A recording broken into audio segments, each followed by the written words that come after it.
Imagine uma terra onde 98% do solo é apenas areia escaldante. Aqui não existe um único rio natural, nem um lago para saciar a sede. No entanto, sob o sol implacável, 5 bilhões de galões de água doce fluem todos os dias.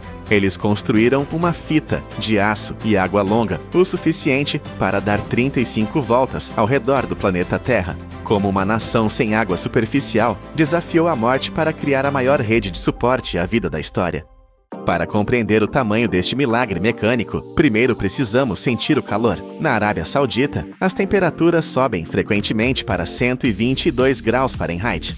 É um lugar onde, segundo qualquer mapa climático, a vida humana em grande escala não deveria existir. A topografia de Planalto bloqueia as nuvens de chuva, impedindo que a umidade do mar chegue ao interior. Durante milênios, a sobrevivência aqui foi um jogo de sorte. Mas a era moderna trouxe uma sede insaciável. Cada cidadão aqui tem acesso a apenas 68 a 90 metros cúbicos de água natural por ano. Para você ter uma ideia da escassez, isso é 5 vezes menos do que o limite absoluto de pobreza de água, definido pelas Nações Unidas. Compare isso com um americano médio, que desfruta de até 9.000 metros cúbicos.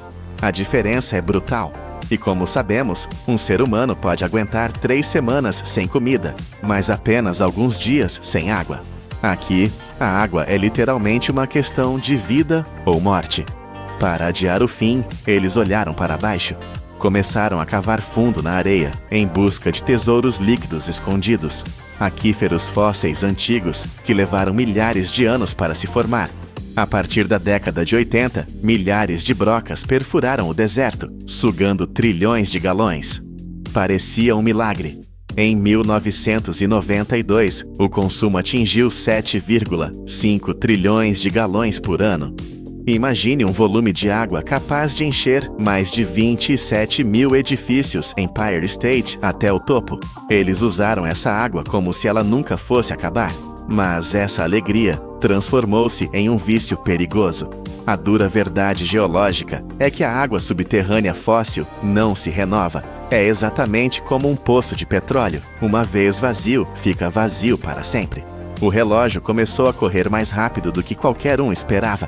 Em apenas 25 anos, o nível da água no aquífero vital de Al-Assa despencou quase 500 pés. Foi um colapso silencioso, mas aterrorizante. Até o ano de 2012, 80% de todas as reservas de água subterrânea, que totalizavam 132 trilhões de galões, haviam desaparecido. O país estava bebendo seu próprio futuro. A agricultura no deserto, que parecia um triunfo, estava consumindo 6,5 trilhões de galões em 2015. Eles tiveram que pisar no freio com força total. Campos de trigo sedentos foram abandonados ou modernizados com gotejamento e sensores de umidade. O consumo agrícola caiu 40%. As cidades impuseram multas pesadas para quem desperdiçasse uma gota sequer. Mas a economia de água foi apenas um curativo em uma ferida aberta. A população continuava a crescer e a sede não parava. Eles precisavam de uma nova fonte, uma fonte que fosse infinita. E a única coisa infinita ao redor deles era o oceano. Mas o oceano é salgado, e beber essa água é uma sentença de morte, a menos que você tenha a tecnologia para domá-lo. A solução exigiu força bruta industrial em uma escala nunca vista antes. Eles decidiram ferver o mar. Isso não é uma metáfora. Estamos falando de transformar a água salgada em vapor para separar o sal e, em seguida, condensá-la de volta em água pura. Parece um experimento de laboratório simples, certo? Mas faça isso para 35 milhões de pessoas. O resultado é uma infraestrutura de aço titânica. Hoje, a Arábia Saudita opera 41 usinas de dessalinização gigantescas ao longo das costas do Mar Vermelho e do Golfo Pérsico.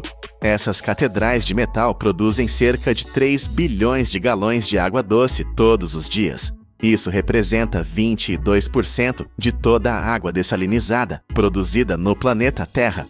Para colocar esse monstro em perspectiva, se você somar todas as usinas de dessalinização dos Estados Unidos, a capacidade combinada delas é menos de 1/5 do que a Arábia Saudita produz. E lembre-se, a costa americana é muito maior. No centro dessa tempestade de engenharia está o complexo Ras Al Khair. Esta não é apenas uma fábrica, é uma cidade industrial dedicada à mágoa. Sozinha, ela produz 264 milhões de galões por dia. Isso é suficiente para abastecer quase 2 milhões de lares americanos. E a energia para fazer isso, ela gera 2.400 megawatts de eletricidade. Isso é equivalente à potência de 2 reatores nucleares de médio porte. Imagine centenas de tanques de aço, longos como campos de futebol, onde a água do mar é aquecida e submetida a vácuo para evaporar instantaneamente. É um processo violento, barulhento e quente, mas essas máquinas são duráveis, feitas para resistir por 25 anos sob condições extremas. No entanto, ferver o oceano tem um preço. Consome uma quantidade insana de energia. Antigamente, esse processo devorava quase 9% de toda a eletricidade da nação. Eles precisavam de algo mais inteligente. Eles precisavam olhar para a biologia. A próxima fase dessa guerra pela água não foi vencida pelo calor, mas pela precisão microscópica. A tecnologia chama-se osmose reversa. Em vez de usar fogo e vapor, eles usam pressão extrema para empurrar a água do mar contra membranas de polímero especiais. Essas membranas são a fronteira final da filtragem. Elas têm apenas alguns milionésimos de polegada de espessura. Os poros nessas folhas são tão incrivelmente pequenos que funcionam como uma barreira física absoluta. O sal não passa, os minerais não passam. Até mesmo vírus são bloqueados. O que sai do outro lado é água pura, filtrada em 99%. A beleza deste sistema está na eficiência. Graças a dispositivos modernos que recuperam a pressão, as novas usinas usam apenas 2,8 kWh para produzir 264 galões. Isso é aproximadamente a mesma energia que você gastaria para deixar 10 lâmpadas LED acesas por 1 hora. É uma revolução silenciosa. Hoje, 2/3 da água nas cidades vem dessas membranas de alta tecnologia.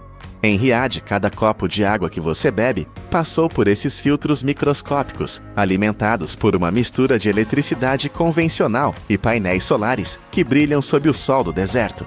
Mas criar a água na costa é apenas o começo do problema. A maior parte das pessoas vive longe do mar, no centro árido do país.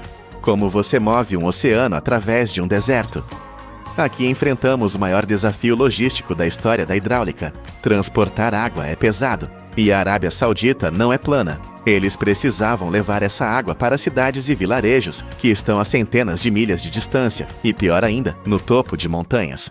O sistema de distribuição antigo focava apenas na capital e em Meca, mas com a população de Riad explodindo para quase 8 milhões de pessoas, e projetada para chegar a 9 milhões em 2035, eles precisavam de uma artéria vital que chegasse a todos.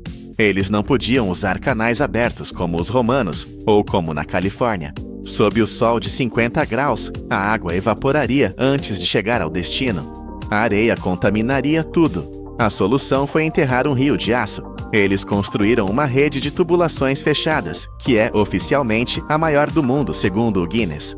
O sistema principal se estende por 8.820 milhas. Se você contar todos os ramais que chegam a cada casa, o comprimento total atinge 880 mil milhas. Isso é comprimento suficiente para enrolar a Terra 35 vezes. É uma estatística que desafia a compreensão. Mas o número mais impressionante não é a distância, é a altura. Eles bombeiam essa água para subir montanhas de mais de 9.186 pés. É como forçar um rio a correr para cima, contra a gravidade, através de rocha sólida. A cada milha, estações de bombeamento gigantes empurram a água com uma força tremenda. Quando a água finalmente chega a Riad, ela é armazenada em tanques titânicos. A capacidade de armazenamento coberto lá é de 1,3 bilhões de galões. É um estoque de segurança vital. O sistema inteiro movimenta 5 bilhões de galões por dia. Isso é comparável ao que todo o estado do Texas consome em um dia quente de verão. Mas tubos fixos têm uma fraqueza. Eles não podem se mover. Quando uma crise atinge uma área isolada, você não pode simplesmente mudar o tubo de lugar. Foi aí que eles decidiram colocar as fábricas na água. Em 2022, a engenharia saudita deu um passo em direção à ficção científica. Eles lançaram as primeiras estações de dessalinização flutuantes. Imagine uma fábrica inteira com todas as bombas, filtros e tanques montada em cima de uma barcaça gigante no mar.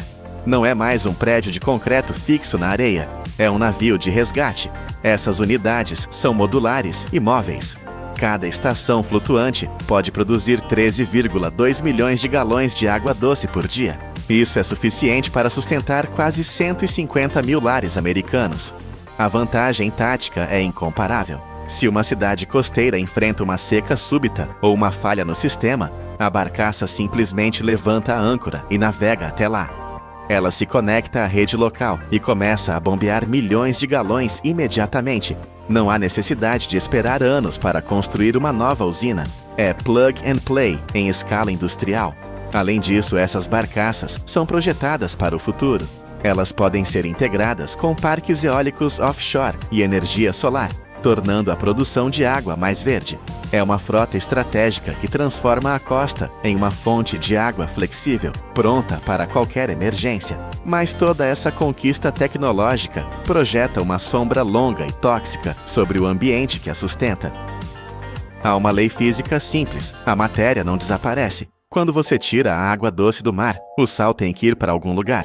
O subproduto da dessalinização é a salmoura, uma água super concentrada, quente e cheia de produtos químicos. Para cada litro de água potável que essas usinas criam, elas despejam de volta no mar até 1,5 litro desse veneno líquido.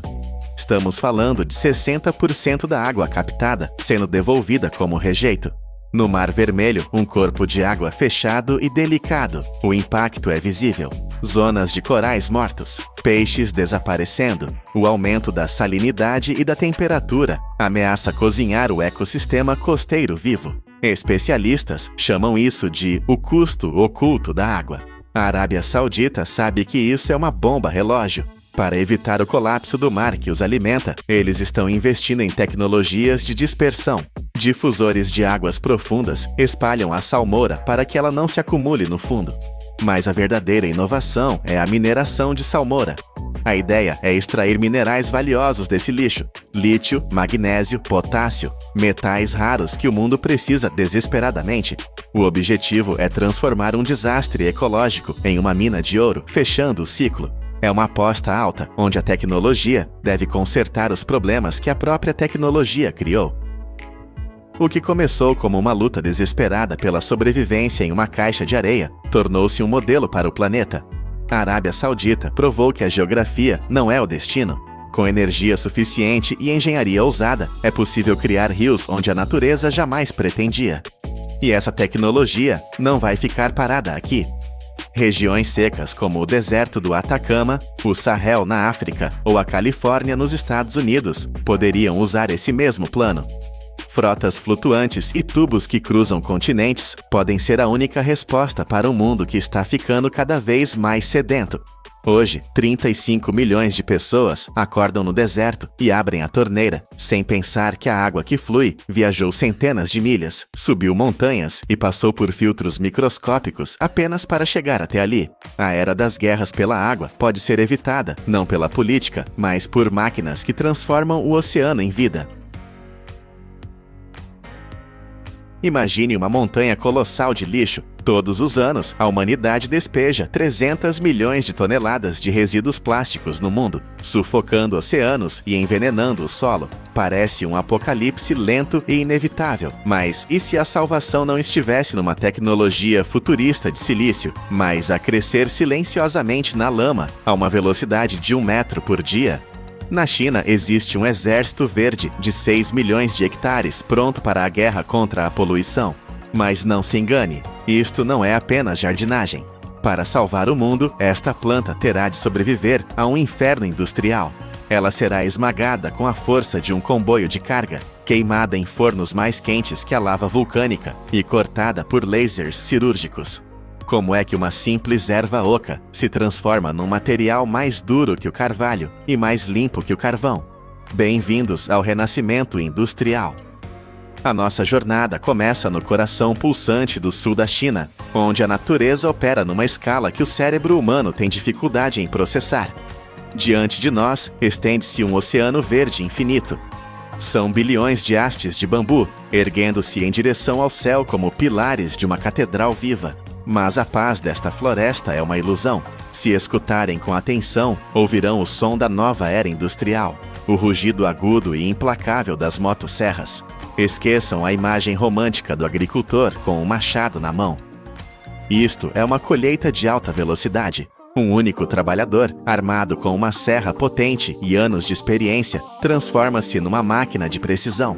Ele avança pela vegetação densa, derrubando gigantes de 20 metros de altura em questão de segundos. O som é rítmico, o grito do motor, o estalo da fibra a ceder e o baque surdo da haste a atingir o solo úmido. É uma dança brutal e eficiente. Os números aqui são estonteantes. Um homem consegue abater 150 árvores por hora.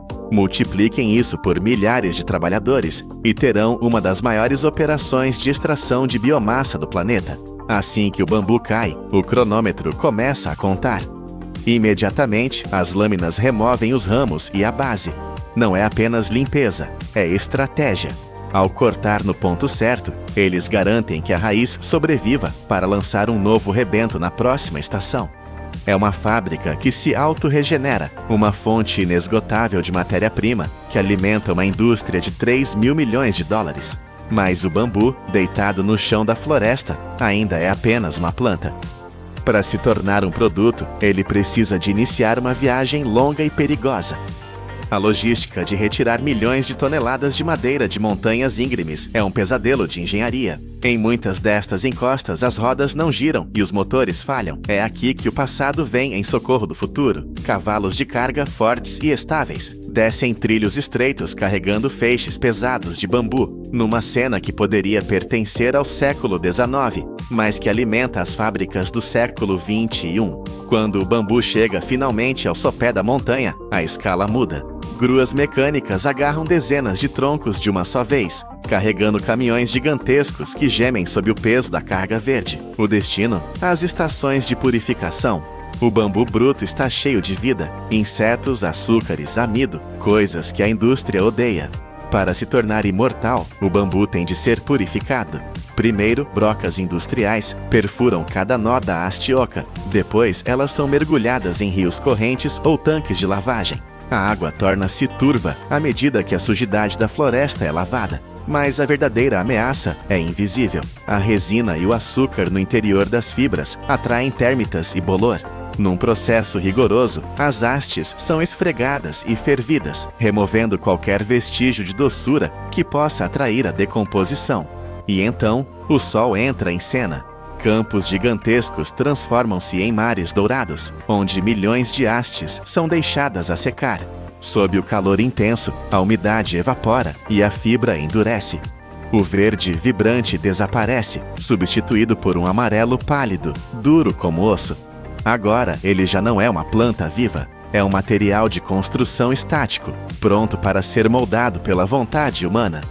Nas fábricas de processamento, serras automáticas, mais rápidas que o piscar de um olho, fatiam as hastes em secções idênticas, 300 peças por hora. A uniformidade é obsessiva.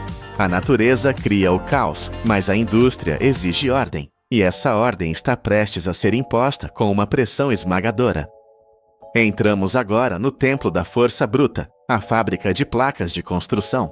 Aqui, o objetivo é audacioso: pegar numa planta que é 90% ar e transformá-la em algo tão denso e resistente quanto o betão ou o aço.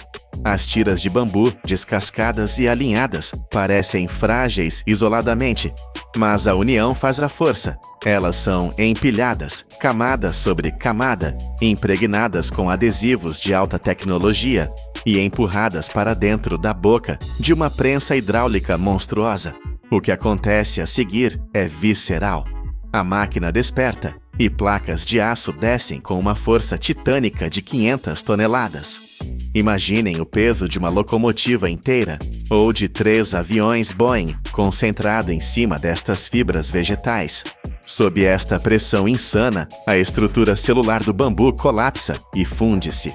O ar é expulso violentamente. O que sai da prensa já não é madeira, é um supermaterial. É denso, pesado e incrivelmente duro. Estas novas placas de aço vegetal são então enviadas para as serras de precisão. O som muda do grave da prensa para o agudo das lâminas de diamante a cortar o material. Faíscas voam. O cheiro de madeira queimada enche o ar. Lasers medem cada aresta com precisão microscópica.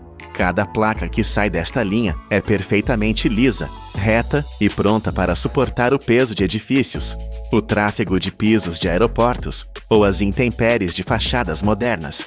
É a vitória final da engenharia sobre a biologia, uma erva transformada em pedra. Mas nem todo o bambu é destinado a construir.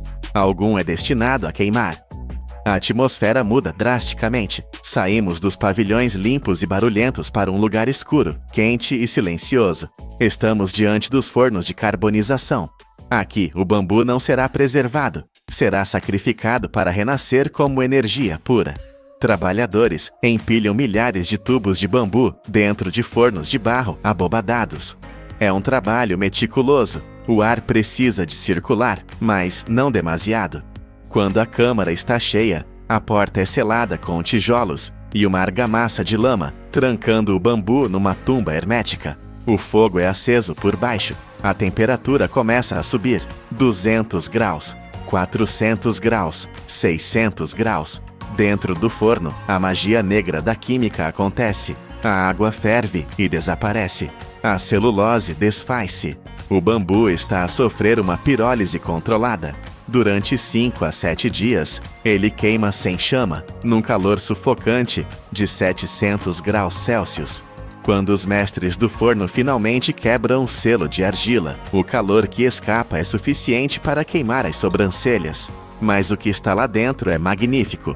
O bambu tornou-se carvão negro, brilhante como obsidiana. Ao bater numa peça, ela tilinta como vidro ou metal, não como madeira. Este carvão ativado é uma esponja molecular, pronta para filtrar água, purificar ar ou arder nos churrascos do mundo inteiro sem deitar fumo. O fogo não destruiu o bambu, purificou-o até a sua essência elementar de carbono.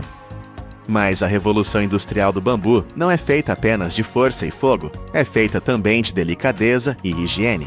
Numa outra ala da fábrica, o ambiente parece um laboratório farmacêutico. O ar é filtrado e o barulho é o zumbido suave de servos motores. Aqui, o bambu está a ser preparado para tocar nos nossos lábios. Estamos a falar das palhinhas e talheres reutilizáveis, a linha da frente na batalha contra o plástico descartável. Para as palhinhas, apenas o bambu jovem e perfeito é selecionado. Máquinas de torno automatizadas, rápidas e precisas, agarram cada pequena secção.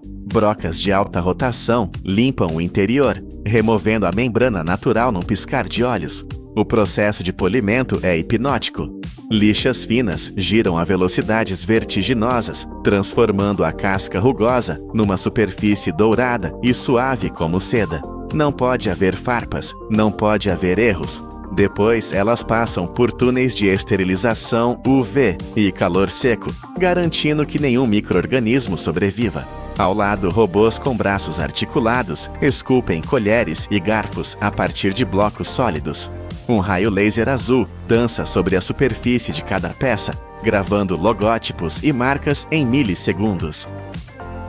O cheiro aqui é de madeira tostada e limpeza. Cada palhinha que sai desta linha é uma pequena vitória, menos um tubo de plástico a flutuar no Oceano Pacífico.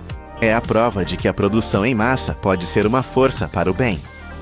E finalmente, chegamos ao processo mais místico e estranho de todos. Um lugar onde a culinária encontra a metalurgia, o sal de bambu. Este não é um tempero comum, é o resultado de uma tortura térmica repetida. O processo começa com a colheita de sal marinho bruto, que é socado para dentro de tubos grossos de bambu. As extremidades são seladas não com tampas, mas com uma argila amarela especial, rica em minerais, extraída das profundezas do solo chinês. O bambu torna-se um recipiente, um útero para o sal. Estes foguetes de sal são empilhados num forno especial e submetidos a um calor apocalíptico, 1000 graus Celsius. É mais quente do que a temperatura necessária para derreter alumínio. O bambu incendeia-se instantaneamente e transforma-se em cinza. A argila racha. O sal derrete, tornando-se líquido como água, absorvendo o óleo do bambu e os minerais da terra. Mas uma vez não chega. O bloco de sal endurecido é quebrado, moído, colocado em novo bambu e queimado outra vez. E outra vez. E outra vez. Em alguns casos, este ciclo repete-se 9 vezes. A cada passagem pelo fogo, o sal muda. Ele perde a cor branca e torna-se cinzento, depois roxo e, finalmente, preto como a noite. O que resta é um cristal sulfuroso, carregado de propriedades medicinais, que vale o seu peso em ouro. É a alquimia suprema, transformar ingredientes baratos num produto de luxo através da aplicação implacável de energia térmica. Olhem para trás, para o caminho que percorremos. Tudo começou com uma simples haste verde numa floresta silenciosa. Vimos essa haste ser transportada por cavalos e caminhões, lavada em rios, esmagada por prensas com a força de um comboio, carbonizada em fornos infernais e polida por lasers futuristas. Aquele pedaço de erva é agora o chão onde pisa, o carvão que aquece a sua casa, a palhinha na sua bebida e o sal na sua comida. A China transformou uma planta antiga numa máquina econômica imparável, provando que a resposta para o nosso pesadelo de plástico não está em inventar novos materiais sintéticos, mas em aplicar engenharia extrema ao que a Terra já nos deu. O bambu é a prova viva de que a indústria não tem de ser inimiga do planeta. Com pressão suficiente, calor suficiente e engenho suficiente, podemos construir um mundo novo a partir do chão que pisamos. A era do aço e do plástico está a chegar ao fim. A era do bambu acaba de começar. E agora que viu o poder desta transformação, pergunto-lhe: qual será o próximo material a renascer através do fogo e da pressão? Para descobrir, subscreva o canal Poder da Indústria. A próxima mega fábrica espera por nós. Você já parou para pensar que aquela gelatina transparente e trêmula na sua sobremesa é feita, na verdade, de pele e ossos? Por trás desse doce inocente, existe um sistema industrial colossal que esmaga toneladas de materiais brutos e os submete a ácidos poderosos em uma jornada química intensa. Como a engenharia moderna consegue transformar restos de matadouro em um produto puro, cristalino e estéril em apenas 48 horas? A resposta está prestes a mudar a forma como você vê o mundo. Para compreender a verdadeira dimensão do que estamos prestes a testemunhar, precisamos olhar para trás, para uma linha do tempo que atravessa milênios. A gelatina não é uma invenção recente das nossas fábricas modernas. Ela é o resultado de uma busca humana que remonta ao Antigo Egito. Já naquela época, registrava-se o processo de ferver ossos e peles de animais para criar um caldo espesso e viscoso, valorizado tanto na culinária quanto na medicina antiga. Aqueles primeiros alquimistas da comida já entendiam que havia um valor nutricional oculto nas partes mais duras do animal. Mas foi apenas no século XIX que a escala mudou drasticamente. O inventor americano Peter Cooper revolucionou o jogo ao criar uma forma seca de gelatina, um pó que podia ser transportado e armazenado facilmente, abrindo as portas para a era da comida processada. Durante as guerras do século XX, esse material tornou-se estratégico. Leve e rico em proteínas, serviu como fonte nutricional vital para exércitos inteiros. Hoje, a gelatina infiltrou-se em cada canto da nossa vida, muito além da sobremesa. Ela está nas cápsulas farmacêuticas que tomamos, nos suplementos que nos mantêm saudáveis, nos cosméticos e até nas linhas de processamento de carne em massa.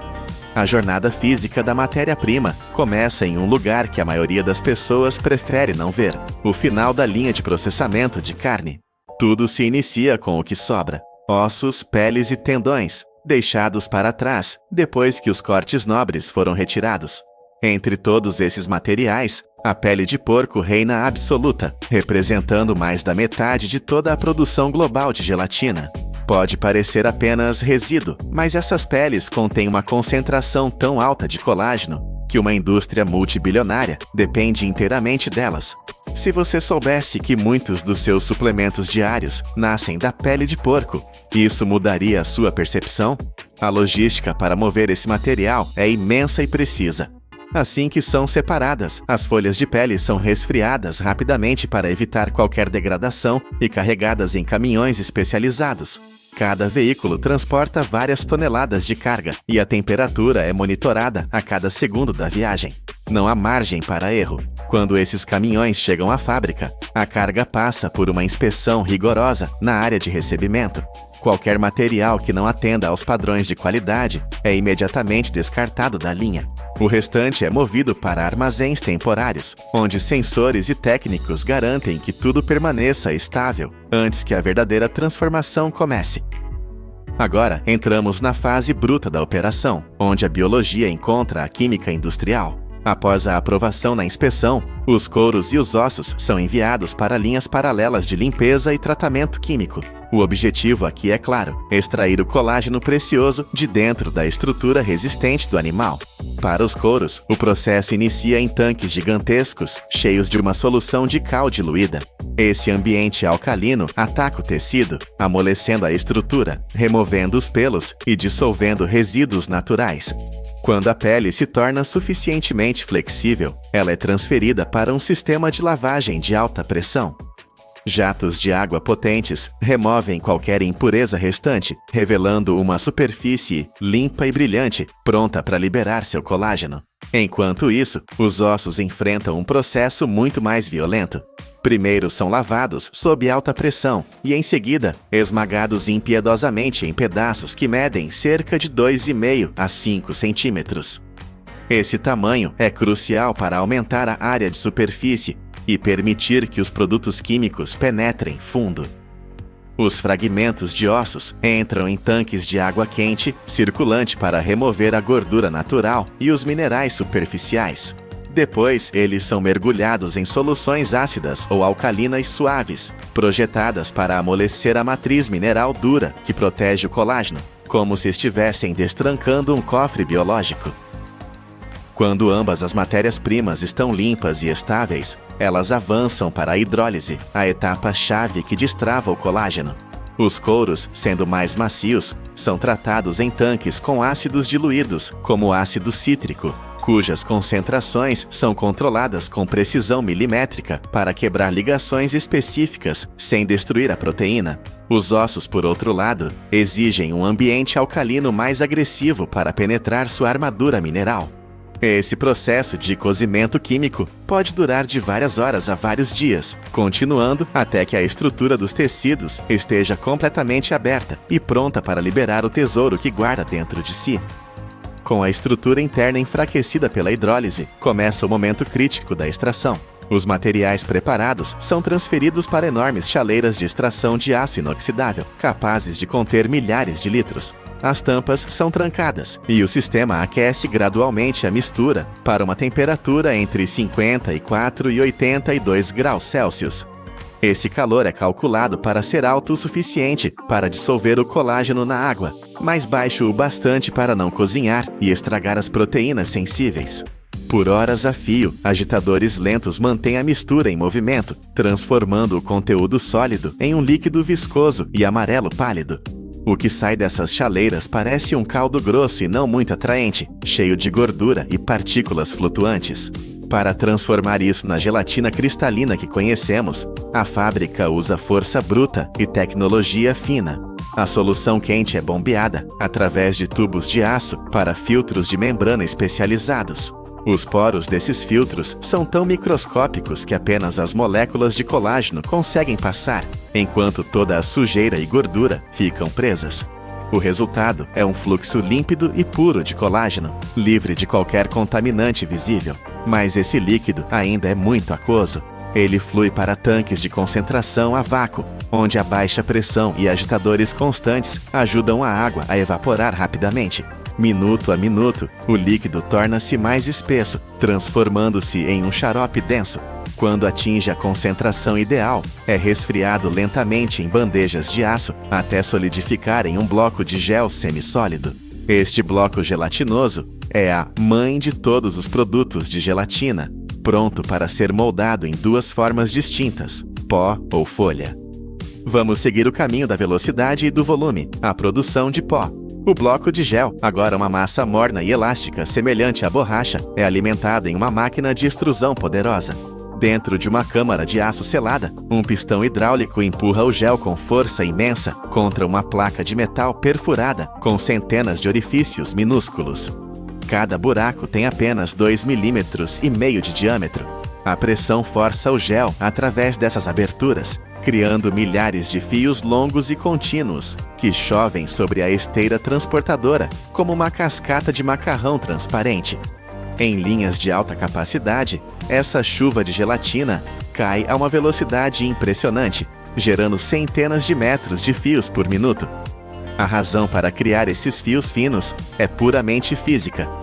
Fios finos têm uma área de superfície maior, o que permite que a umidade evapore muito mais rápido durante a secagem.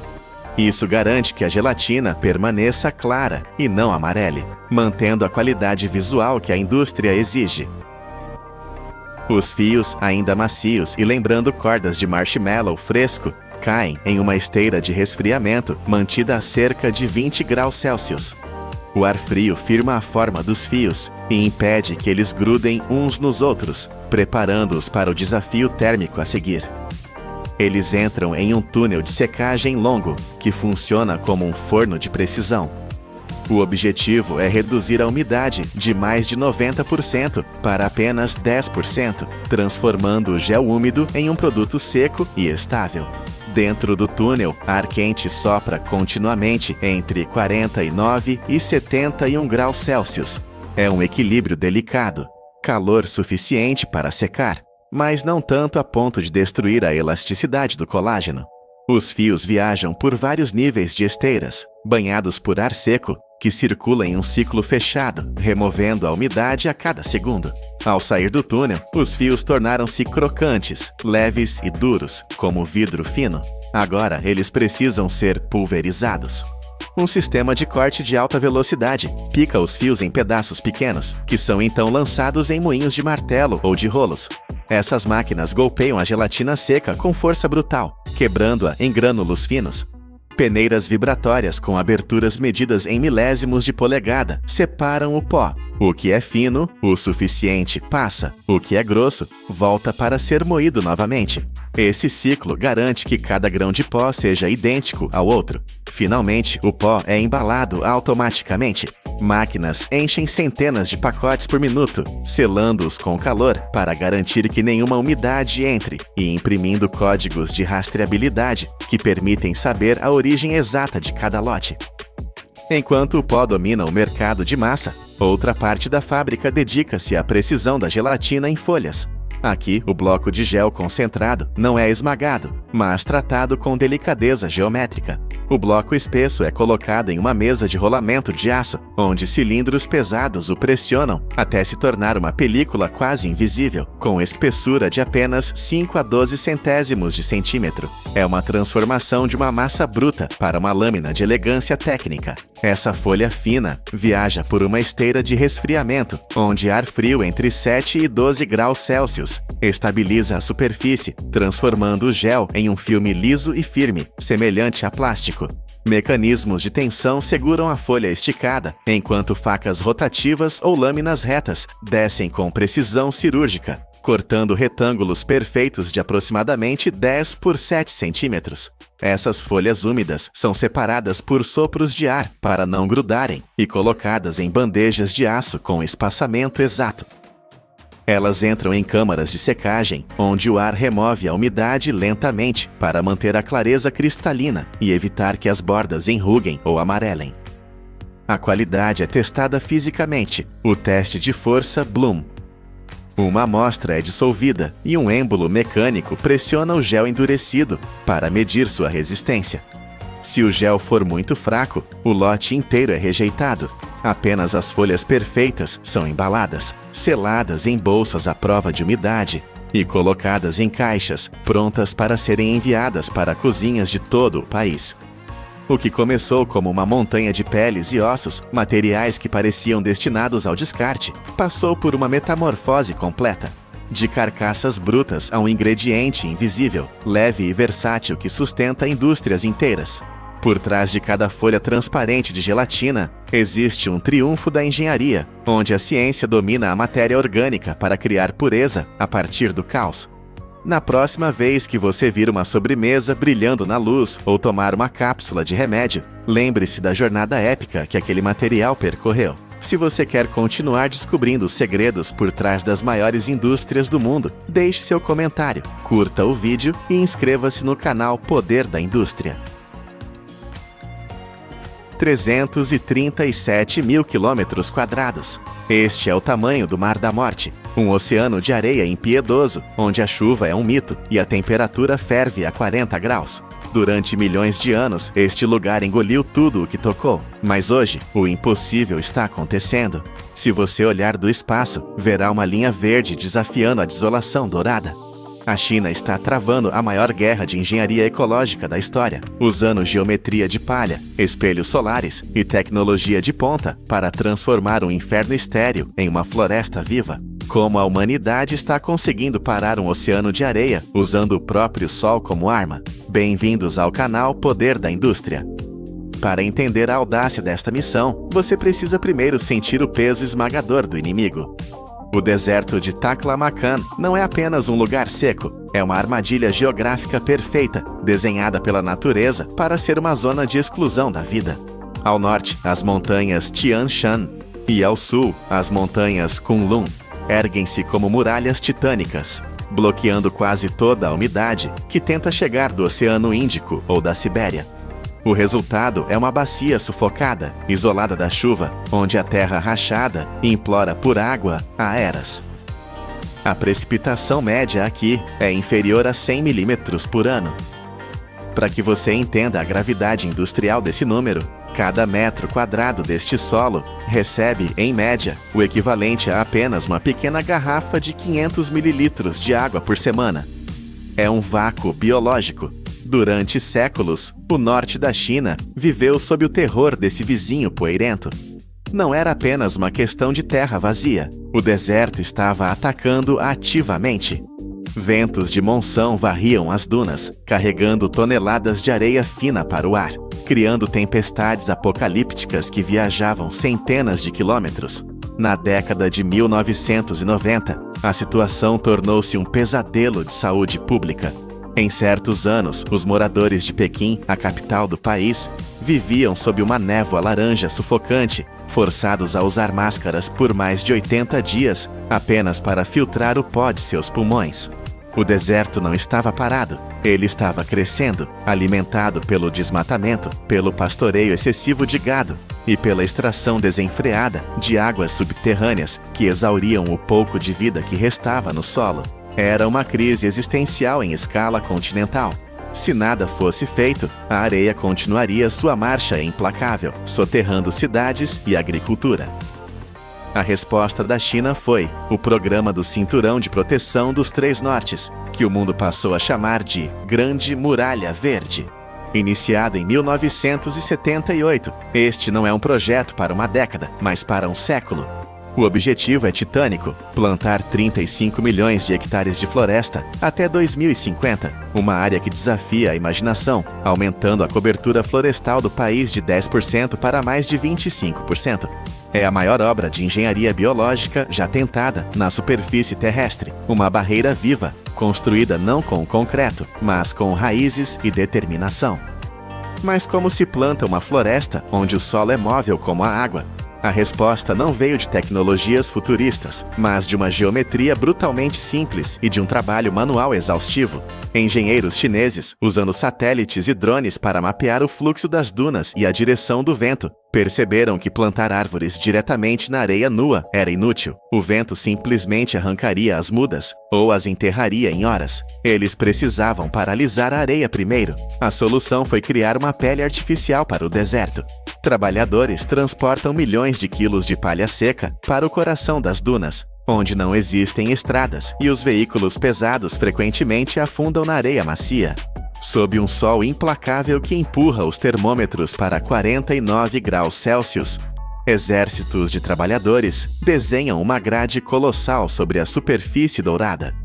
Eles enterram feixes de palha na areia, formando quadrados perfeitos de aproximadamente 6 metros por 6 metros. Visto de cima, o deserto se transforma em um tabuleiro de xadrez infinito e dourado. Essa técnica, aparentemente primitiva, é um triunfo da aerodinâmica. A palha, erguendo-se apenas alguns centímetros acima do solo, quebra a velocidade do vento na superfície, impedindo que a areia se mova e estabilizando as dunas. Dentro desses quadrados de calmaria, a mágica acontece. Máquinas perfuradoras e trados mecânicos entram em cena, furando o centro de cada quadrado de palha. Ali, protegidas do vento cortante, são plantadas mudas de espécies guerreiras, como o saxaú, o álamo do deserto e o salgueiro vermelho. A palha faz mais do que parar o vento. Ela cria uma microzona de sobrevivência, retendo a pouca umidade que existe e protegendo as raízes jovens do sol calcinante. Com o tempo, a própria palha se decompõe, transformando-se em nutrientes orgânicos que alimentam a árvore que ela protegeu. É um ciclo de sacrifício e renascimento, onde a grama morta dá vida à floresta futura. Para que essa muralha verde sobreviva, ela precisa de veias e artérias.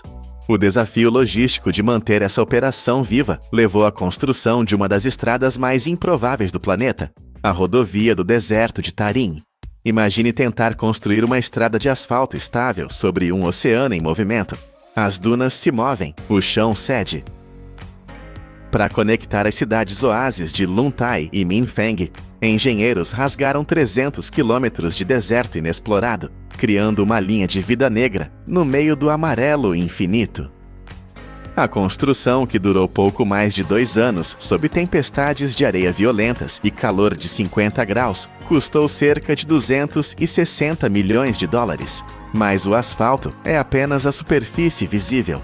Abaixo dele, há um sanduíche de engenharia complexa, camadas de cascalho compactado, esteiras de palha e geotêxteis de alta tecnologia impedem que a estrada afunde ou seja engolida pelas areias movediças. Hoje, essa rodovia é flanqueada por mais de 200 mil árvores, um corredor verde contínuo que protege o asfalto da erosão. Mais árvores bebem água e aqui não chove. Como saciar a sede de 200 mil plantas no centro do Mar da Morte? A solução foi perfurar a terra como se fosse queijo suíço. Ao longo dos 436 quilômetros da rodovia e suas conexões, foram instaladas 86 estações de bombeamento. Elas sugam água salobra de aquíferos subterrâneos a mais de 100 metros de profundidade. Imagine um prédio de 30 andares enterrado no chão. Essa água, muitas vezes imprópria para humanos, é distribuída por uma rede complexa de irrigação por gotejamento, entregando a cada raiz a dose exata de líquido necessária para sobreviver, sem desperdiçar uma gota neste ambiente hostil. Mas bombear água de 100 metros de profundidade no meio do nada requer uma quantidade massiva de energia. Levar cabos elétricos por milhares de quilômetros seria financeiramente inviável. A China olhou para o céu e viu a solução no próprio problema, o Sol. A região recebe mais de 2.700 horas de radiação solar brutal por ano. Em vez de lutar contra isso, eles transformaram a rodovia na primeira via expressa carbono zero do mundo.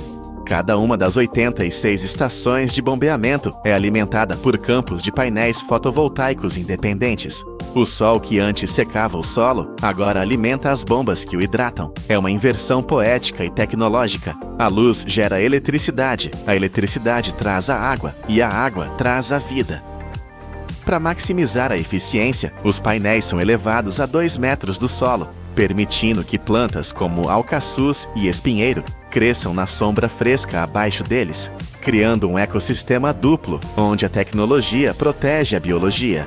Mas a ambição chinesa na energia solar no deserto vai além dos painéis comuns. Aqui, eles construíram verdadeiras catedrais de luz. Milhares de espelhos móveis, chamados heliostatos, são dispostos em círculos perfeitos, girando com precisão robótica em 2 eixos para seguir o Sol através do céu. Todos eles apontam seus reflexos concentrados para um único ponto: o topo de uma torre central. Lá em cima, a luz concentrada atinge temperaturas infernais. aquecendo sal fundido a mais de 540 graus Celsius. Estamos falando de um calor capaz de fazer o aço brilhar como lava. Esse sal derretido não é apenas quente. Ele funciona como uma bateria térmica gigante. Ele retém o calor por horas, permitindo que a usina gere vapor de alta pressão e gire turbinas para produzir eletricidade mesmo à noite ou quando o céu está nublado. Uma única torre dessas, custando 130 milhões de dólares, é um monumento à capacidade humana de dobrar as leis da natureza a seu favor, usando o calor do deserto para energizar a civilização. Após décadas dessa batalha industrial implacável contra os elementos, os números começam a contar uma história de vitória impressionante. Onde antes havia apenas o uivo do vento e o silêncio da morte, agora existem 30 milhões de hectares de terra recuperada. A cobertura florestal nacional da China saltou de meros 10% em 1949 para mais de 25% hoje. Regiões inteiras como Aksu e Kekeia, que eram sinônimos de desolação absoluta, agora são mares de verde, com florestas de álamos, nogueiras e espinheiros se estendendo até onde a vista alcança. E o impacto no clima é mensurável, não apenas visível. A frequência das terríveis tempestades de areia caiu drasticamente, uma redução de 82% em comparação com os anos 80. Em Kekeia, os dias de poeira sufocante caíram de 100 por ano para apenas 30. O deserto que antes expelia poeira mortal, agora inala carbono. Essas novas florestas absorvem mais de 20 mil toneladas de dióxido de carbono anualmente, funcionando como um novo pulmão para um planeta febril. Onde a natureza se cura, a economia também floresce. As bordas do deserto, antes zonas proibidas, agora recebem turistas. Parques que combinam ciência e lazer atraem visitantes dispostos a pagar entre 40 e 120 dólares para andar de camelo pelas dunas domadas e dormir em hotéis ecológicos, maravilhados com o contraste surreal entre a areia dourada e o verde vibrante. No entanto, esta história de triunfo tecnológico tem um capítulo de advertência séria. A natureza não se deixa conquistar facilmente e cada intervenção humana tem um preço.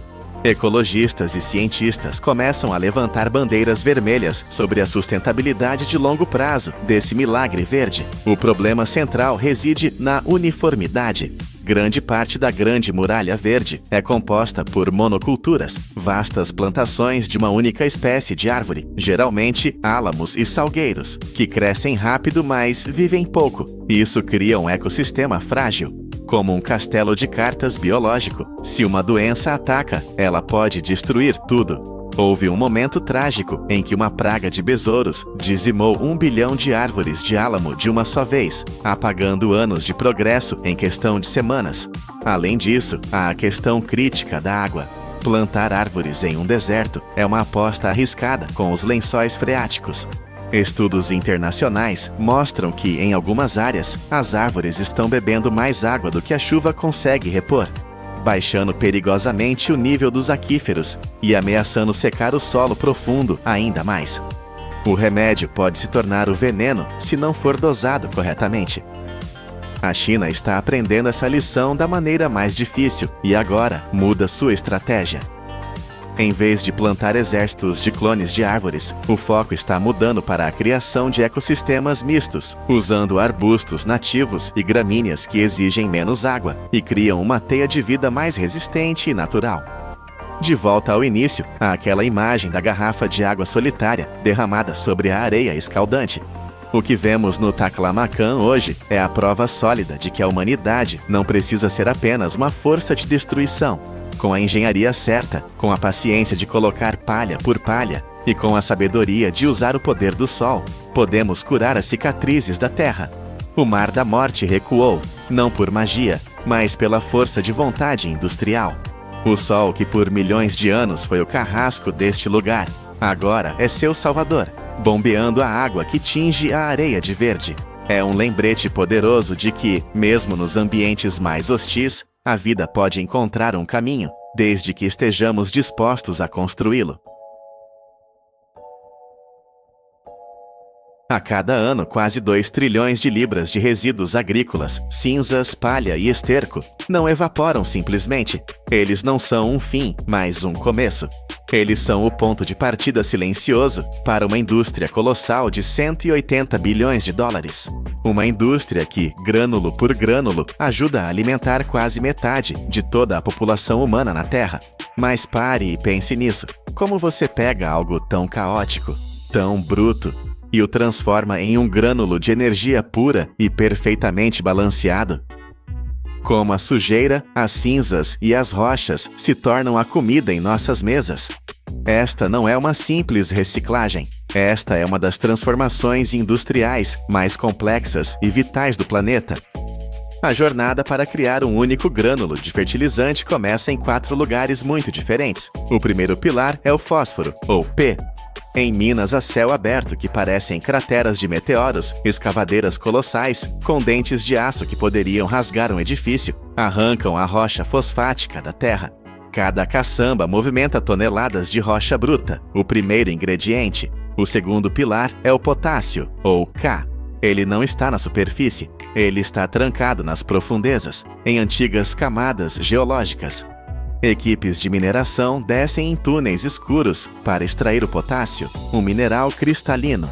Ele é então trazido à superfície, onde será purificado e transformado no vital cloreto de potássio. O terceiro pilar, o nitrogênio, ou N, é o mais etéreo.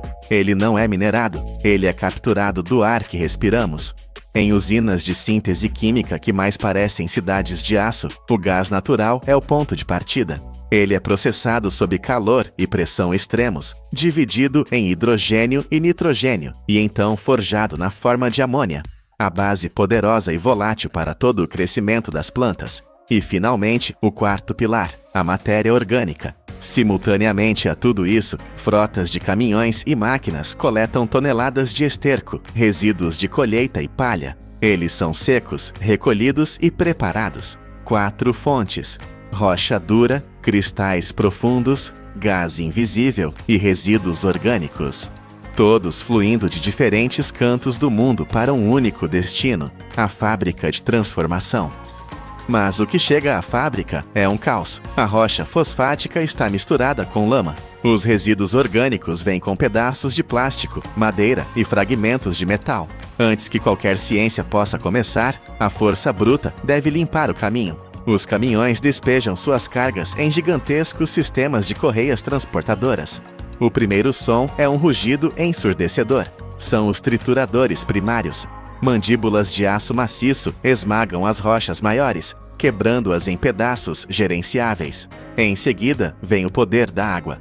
A mistura triturada é bombardeada por jatos de água de alta pressão. Não é uma lavagem suave, é uma explosão projetada para arrancar poeira, solo e contaminantes solúveis. A lama purificada flui então para uma série de filtros e peneiras vibratórias. Eixos rotativos e grades de malha fina agitam e separam implacavelmente. Este é um passo crítico. Um único fragmento de metal que passar por aqui pode destruir as lâminas de mistura de precisão mais adiante. Um pedaço de plástico pode arruinar uma reação química inteira. As apostas são altas. O que emerge do outro lado é uma matéria-prima mais limpa, mas ainda separada.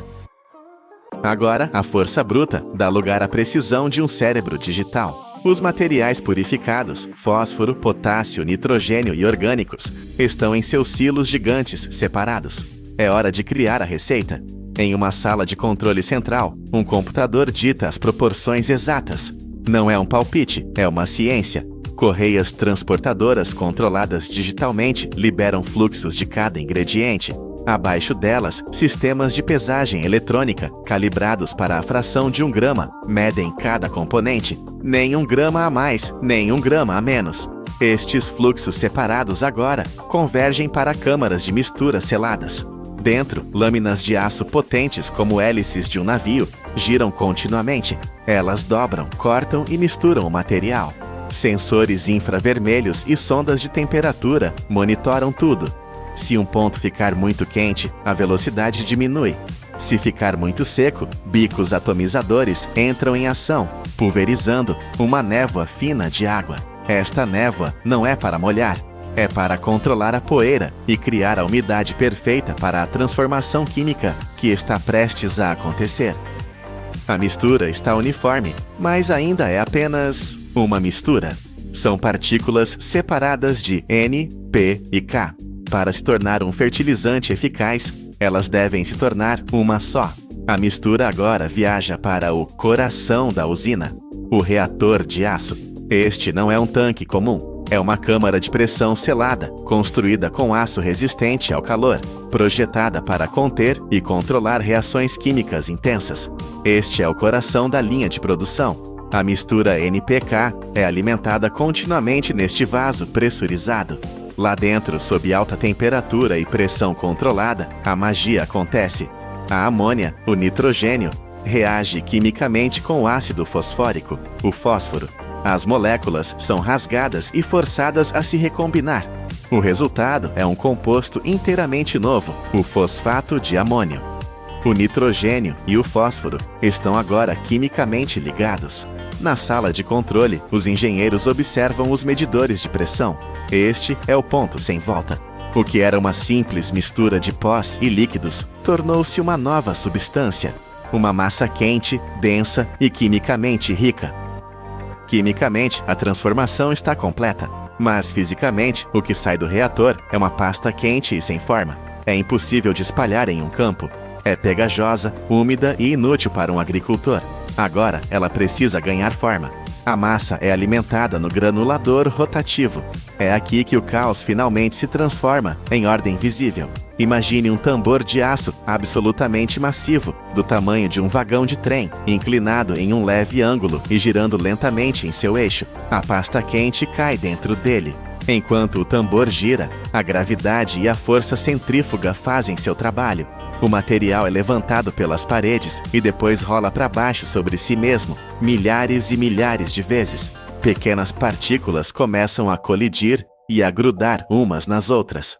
Para ajudá-las, uma névoa fina de solução de amônia ou vapor é pulverizada lá dentro. Ela age como uma cola microscópica. É um balé hipnótico. O pó começa a formar pequenas esferas.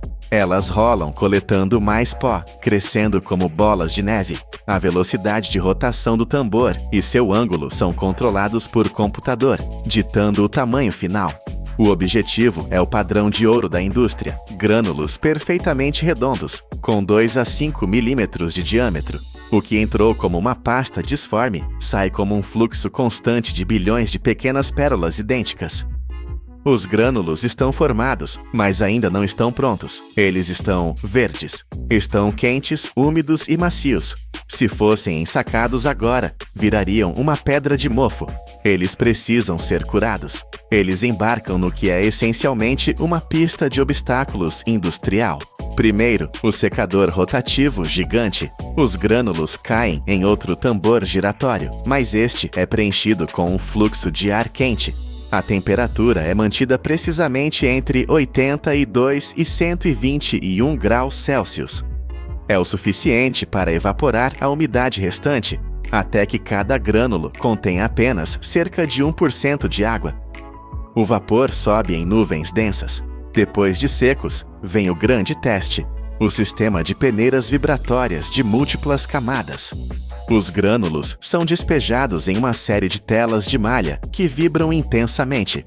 É uma seleção brutal. Grânulos que são muito grandes são filtrados no topo e enviados de volta para serem esmagados e refeitos. Grânulos que são muito pequenos caem pelo fundo e são enviados de volta ao granulador para crescer mais. Apenas os grânulos no tamanho perfeito, aqueles de 2 a 5 milímetros, conseguem passar para a próxima etapa, mas nem eles estão aprovados ainda. Amostras ainda quentes da linha são coletadas e levadas às pressas para o laboratório. Técnicos em jalecos brancos dissolvem os grânulos, testando a proporção exata de NPK, o nível de pH e a umidade. As apostas são altas. Se a amostra falhar, toneladas de produtos são rejeitadas ou enviadas de volta para ajuste. Finalmente, apenas os grânulos de elite, aqueles que passaram pela reação química, pelo nascimento no granulador e pela pista de obstáculos da secagem e peneiramento, recebem a luz verde. Eles estão prontos. Eles chegam à linha de embalagem e aqui a força bruta dá lugar ao balé mecânico. É uma cena de sincronicidade perfeita. Dezenas de bicos de enchimento descem e liberam fluxos constantes de grânulos em sacos pré-formados.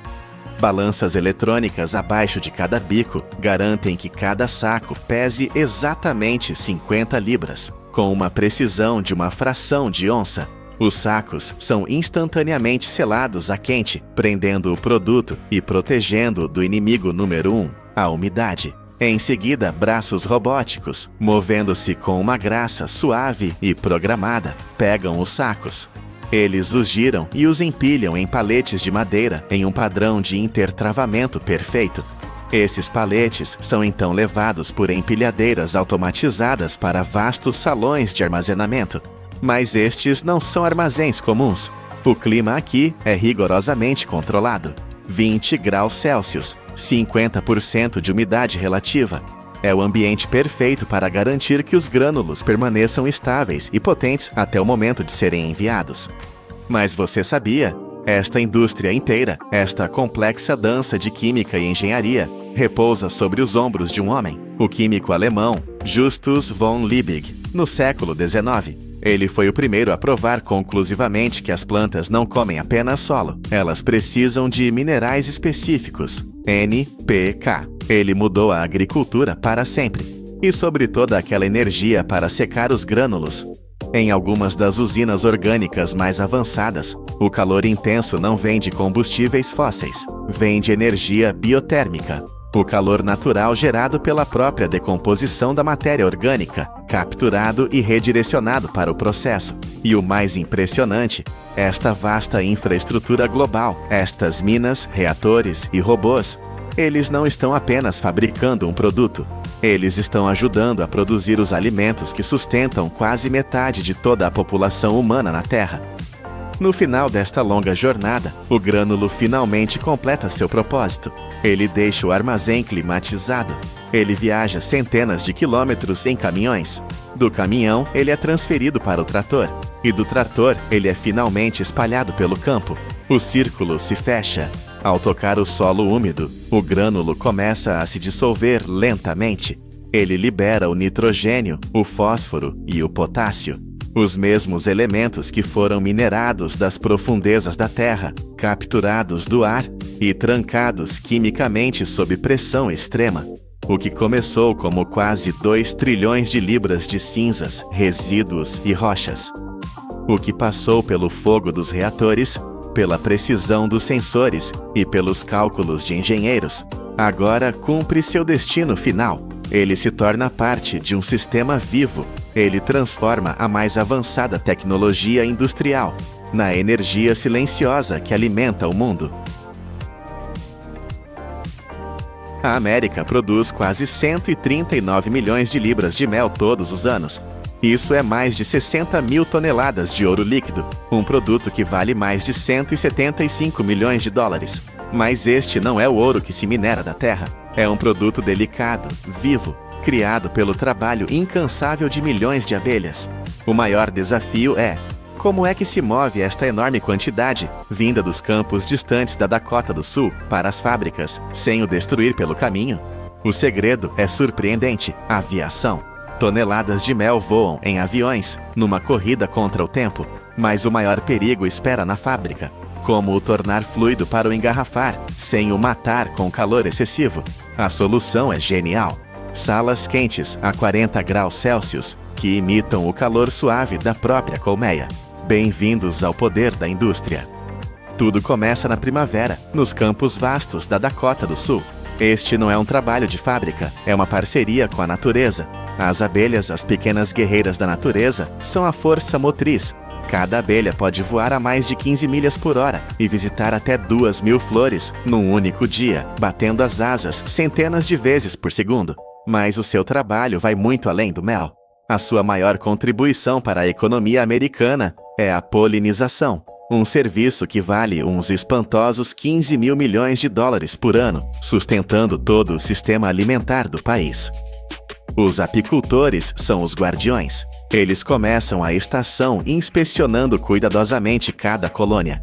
Verificam a saúde das abelhas, a força da população trabalhadora e, o mais importante, a condição da rainha, o coração da colmeia.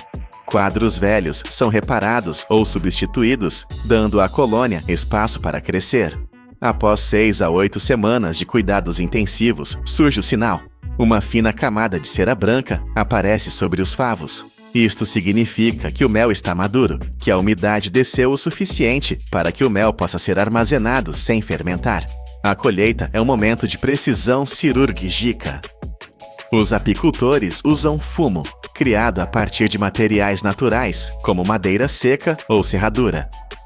O fumo não magoa as abelhas, simplesmente acalma-as, mascarando o cheiro de alarme que elas libertam, permitindo uma colheita pacífica. Os quadros, agora pesados e a brilhar com mel dourado, são removidos com um cuidado extremo. As abelhas são gentilmente escovadas para fora dos favos, muitas vezes com escovas de cerdas macias, para garantir que nenhuma se magoa. O princípio mais importante da apicultura é o equilíbrio. Os apicultores nunca tiram tudo. Eles deixam sempre para trás uma quantidade generosa de mel, o suficiente para sustentar a colônia durante os longos e frios meses de inverno. É um pacto de respeito. Os quadros colhidos são então selados em caixas especiais, prontos para a parte mais inesperada da sua viagem. Esqueçam os caminhões lentos. Para o mel de alta qualidade, o tempo é o inimigo. O mel é um produto natural delicado. A sua qualidade, sabor e enzimas podem ser destruídos por flutuações de temperatura. Deixá-lo num caminhão sob o sol escaldante ou o frio da noite seria um desastre. Por isso, para grandes quantidades deste ouro líquido, a solução é o céu. Toneladas de mel são carregadas em contentores especiais e transportadas por aeronaves de carga. Esta é uma operação logística impressionante. O mel voa sobre montanhas, planícies e rios, numa viagem direta para a fábrica de processamento. Este transporte rápido não é um luxo, é uma necessidade. Garante que o mel chega à fábrica tão fresco e puro como no momento em que saiu da colmeia, com todas as suas propriedades naturais intactas. É uma missão crítica para proteger a integridade do produto, assim que o carregamento de mel à terra não há tempo a perder. Os contentores são descarregados e seguem imediatamente para a fábrica, onde são recebidos pela primeira e mais delicada fase do processamento industrial. Quando os contentores chegam à fábrica, o mel está frequentemente espesso, cristalizado e demasiado viscoso para ser processado. A tentação seria aquecê-lo rapidamente, mas isso seria um erro fatal. Aquecer o mel demasiado depressa ou a uma temperatura demasiado alta mata-o. Destrói as enzimas benéficas e as vitaminas, transformando em pouco mais do que xarope de açúcar. A solução da engenharia é uma obra de paciência. A sala de aquecimento, warming room, não é uma fornalha, é mais como um spa para o mel. Os contentores selados são colocados nesta sala, onde a temperatura é rigorosamente controlada, mantida estável entre 98 e 104 graus Fahrenheit, ou seja, 36 a 40 graus Celsius. Este calor suave imita o ambiente natural dentro de uma colmeia, num dia quente de verão. O mel aquece lentamente, ao longo de horas ou mesmo dias, reduzindo a sua viscosidade e tornando-o fluido. O mais importante é que este processo é feito abaixo do limiar de perigo, preservando todos os aromas e enzimas naturais. Um sistema de monitorização automatizado, com sensores por toda a sala, rastreia o mais pequeno desvio, garantindo que o mel permanece na condição ideal. Só depois de o mel se tornar fluido, mas ainda vivo e cheio de qualidades naturais, é que está pronto para a primeira etapa mecânica, a abertura dos favos selados. Após o aquecimento suave, os favos de mel estão prontos. Eles são colocados numa correia transportadora de aço inoxidável, um rio de ouro que entra na máquina de desopercular. As abelhas são construtoras meticulosas. Elas selam cada célula hexagonal com uma fina camada de cera, uma barreira natural que protege o mel do ar e da umidade. Para extrair o mel, esta selagem tem de ser removida. É aqui que a engenharia de precisão entra em ação. Lâminas rotativas de alta velocidade ou facas aquecidas com precisão deslizam uniformemente pela superfície de cada quadro. O movimento é incrivelmente rápido e suave, cortando apenas a fina camada de cera. com uma precisão de frações de polegada, sem perturbar a delicada e perfeita estrutura hexagonal do favo por baixo. É a união da velocidade industrial com o toque delicado de um artesão. E nesta fábrica, nada é desperdiçado. Toda a cera removida durante esta fase, conhecida como opérculos, é um subproduto valioso. Cada grama é recolhida, derretida, filtrada e reciclada. Esta cera pura e aromática começa uma segunda vida, transformada em velas, bálsamos naturais, cosméticos de luxo ou novas folhas de fundação para futuras colmeias. É um ciclo de produção perfeitamente fechado. Assim que a camada protetora de cera é removida, milhões de células estão abertas, prontas a libertar o seu conteúdo dourado, não através de calor ou químicos, mas através da força pura da física. Com os favos agora abertos, o mel está pronto para ser extraído. Mas como o fazer sem esmagar os delicados favos? A resposta é o extrator centrífugo. Esta é uma máquina sofisticada, o coração pulsante da fábrica. Os quadros são cuidadosamente fixados dentro de um enorme tambor de aço inoxidável, como raios numa roda. Então, a máquina começa a girar. A velocidade aumenta cada vez mais rápido, gerando uma força centrífuga extraordinária, semelhante à força G que os pilotos de caça sentem. Esta força poderosa puxa o mel líquido para fora das células hexagonais. O néctar dourado é atirado contra as paredes interiores do tambor. A física faz o trabalho pesado. O mel, sendo mais denso, escorre pelas paredes e acumula-se no fundo do tambor, enquanto os favos de cera, agora vazios, permanecem perfeitamente intactos. A beleza deste método é a sua pureza, não é aplicado calor, não são usados produtos químicos.